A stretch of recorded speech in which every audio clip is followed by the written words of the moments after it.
In comes Jonathan Fahey. He's running as an independent. He's got 19 years of experience as a criminal justice prosecutor, including working as the assistant Commonwealth's attorney in Fairfax. He's been a prosecutor for almost 2 decades.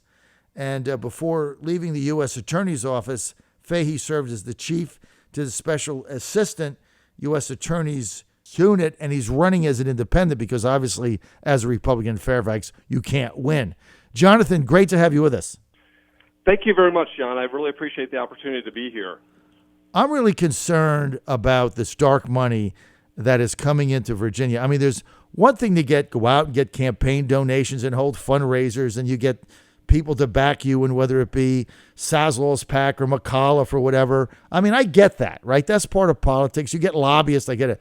But when you get people coming in from don't live in Virginia, spending $500,000 in a Democratic primary in one county in Virginia for an attorney's race, I've never heard of that. When you've got a guy like Michael Bills in Charlottesville doling out $30,000, $40,000, $50,000 checks on a quid pro quo basis to Democratic candidates that nobody's ever heard of running for the state house.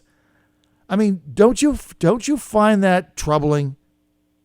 It's really, truly astounding. And the fact that it hasn't gotten more attention up until this point is also truly astounding. These local races for Commonwealth's attorney have traditionally been local races in the truest sense, where the money, like you were saying, is coming in from local donors, people that are truly interested in the success of the office, success of the community. And here we have somebody like George Soros coming in, doesn't live in Fairfax, to my knowledge doesn't really have any ties in Fairfax, and certainly doesn't have any interest in the long-term success or safety of our residents, to come in and support a candidate that is truly lacking in all the relevant experience in every sense of the word, against an incumbent that is truly what you want in a public servant in Ray Morrow, who's been with the Commonwealth Attorney's Office over 30 years. He was the successor to Bob Horan, who was the Commonwealth Attorney over 40 years, and also a Democrat who has endorsed Bob Horan, has endorsed me. And both of them always put public safety ahead of politics.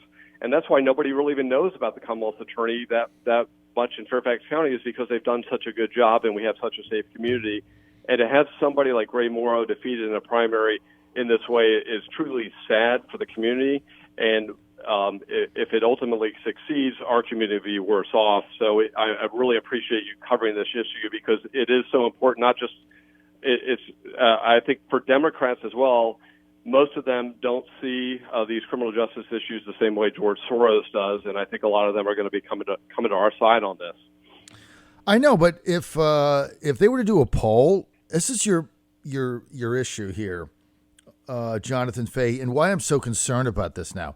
If they did a poll in October and you were within 10 of Discano, they'd put another $300,000 in tomorrow.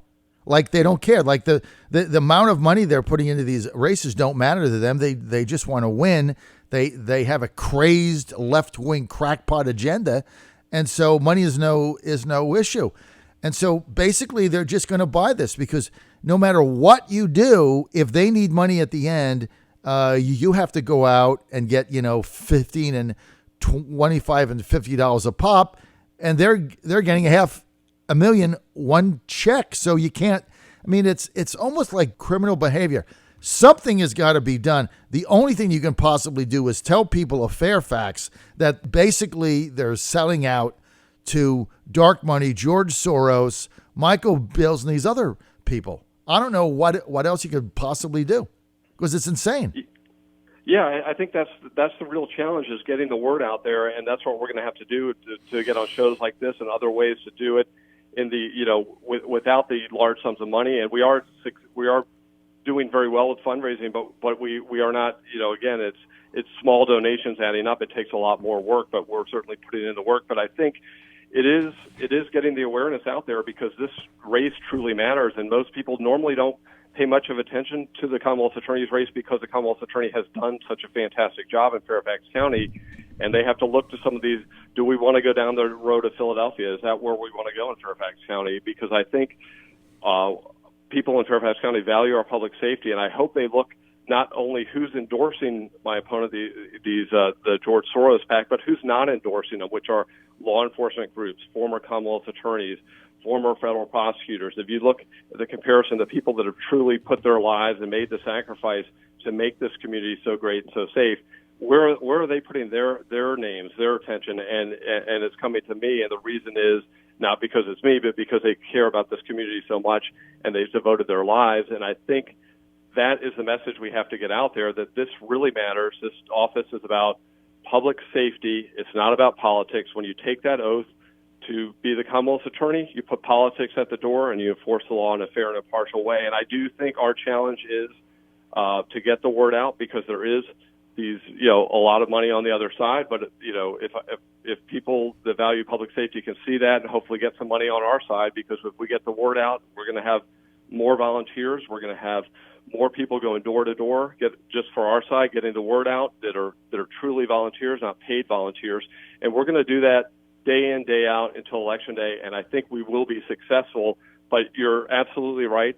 There's too much money coming in from these outside sources, and it's harmful to the process. And it's not just harmful in this race; it's harmful throughout the process and in the future. And I think a lot of Democratic office holders are truly scared, because if they don't step into line, they will be primaried, and it's just an unhealthy way to govern our county and in fact our Commonwealth. Well, look at this guy Descano that's gotten this money. Let me just ask you something. Why would somebody get $500,000 from George Soros, and he's an inexperienced attorney? I just said he passed the bar in 2017, right? That's like 18 months ago. Well, I think he became a member of the Virginia bar in 2017. I think he was a member of probably another bar and probably waived in or something. But you're right. He's never, to my knowledge, never done anything in the Virginia courts. And if he has, I'm mistaken, but I'm not aware of anything he's done the Virginia state courts. He's a tax lawyer. So he's done taxes. Yeah.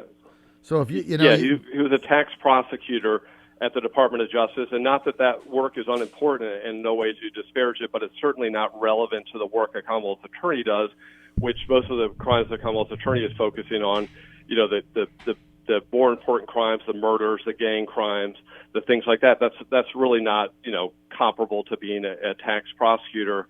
I mean, it would be simply, if you were going to get brain surgery, you wouldn't look to somebody that does orthopedic surgery and has no recommendations from anyone that's ever done brain surgery. But that's sort of, it's not unimportant work. It's not relevant to this job.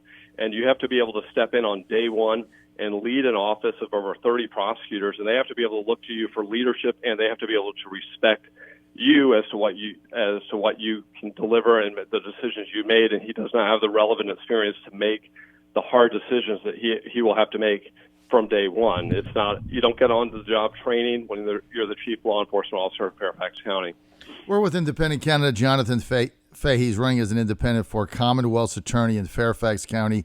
He's a huge underdog to the Democratic candidate Steve Descano, who's gotten hundreds and hundreds of thousands of dollars from the dark money dudes outside of Virginia, led by $500,000 from George Soros. Let me just ask you something. What's the agenda here? I mean, let's forget the guy's inexperienced and he beat, a very viable incumbent who was there for 3 decades. You get $500,000 from these dark money people. You get, like this guy, Michael Bills in Charlottesville, giving out $30,000, $40,000, $50,000 a pop to unknown Democratic House candidates. What's their agenda? The agenda for the guy, I don't know about the Charlottesville donor, but the agenda for, these George Soros candidates is essentially to, delegitimize the entire process. And that's what they're doing, is saying the criminal justice system is inherently flawed and unfair and needs to be fundamentally changed. And they can, and therefore they have the right to decide which laws to prosecute and which laws not to prosecute, because the system is inherently unfair. But it's part of this overall undermining the entire system that we have, which I think is a great system that we should be proud of and always work to keep improving. But I think it's part of this overall agenda to say that this system is unfair, it's illegitimate. Everyone that's worked in it, their work and their careers has been illegitimate, And I think it's part of advancing sort of a larger political agenda, which is, getting people in offices all over, not just Commonwealth attorneys, but other places, and, to really radically transform our county, our Commonwealth, and our country. And I think it's worth making a stand and fighting back against that. So when they say, Jonathan, when they say they want to transform the justice system, right, there's problems in the justice system. Like, I'm opposed to private jails on the stock exchange. I think that is the most asinine thing we have, where you get enhanced equity by filling up beds. I'm opposed to 3 strikes and you're out, and those kind of things that have been passed that sound good on a campaign bite, but they don't make any sense. I'm opposed to cash bail. I think that's highly discriminatory. But we have the finest justice system in the history of the world ever. So, there's some things I need to change. What is it that they want to change when they said they want to transform the justice system? They want social justice. What exactly do they want to do? It's not really clear what they exactly want to do, and it's kind of interesting with this campaign in Fairfax County. It's sort of they're running as part of this national agenda that is running against things like mass incarceration and things like that. But if you look at Fairfax County, the way Fairfax County is right now, we have our lowest incarceration rate. I believe it's in 40 years. So, this idea that there's mass incarceration based on people being arrested and prosecuted in Fairfax County really is not, at least by historical standards, not the case. But I think, that they want to, certain laws they want to, take off the books. But again, that's the role of the legislature. And I think that's also a main disconnect between my opponent and myself is if you disagree with the law, as a prosecutor, you don't get to just say we're not enforcing it. Well, that's what they want to do. They want to selectively, and they want to bypass that. Right. They want to selectively enforce what they believe in. Like in the Bronx, New York, there was someone that almost won a Democratic primary. It got overturned at the end when absentee ballots came in.